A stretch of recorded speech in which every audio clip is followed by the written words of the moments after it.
Ако се зборува за короната, значи дефинитивно сме, нарочито јас како музичар, во една многу тешка ситуација.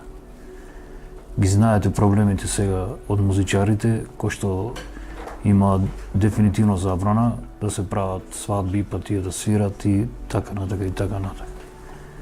Многу тешко е. Значи нема никакво примање, а мора да дадат. А од каде да земат, например, за да платат нешто што треба да се платат сметки за струја, па вода и така натака и така натака. Па допрва доаѓа, значи, зима и ред други работи таму што треба да се зема, значи дрва или зимница нешто да спремаш. Барат хигиена и не знам што друго таму. Првенствено, еве ние, музичарите, што треба да свириме свадби.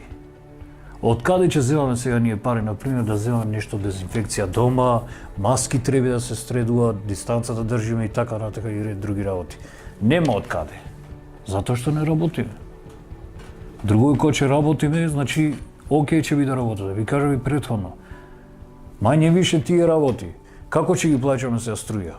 Струја, например, вода, кабловска ќе дојде, па телефони и ред други работи на така што доаѓаат. Тешка ситуација е сега. Јас дефинитивно ова го зборувам во име на сите музичари.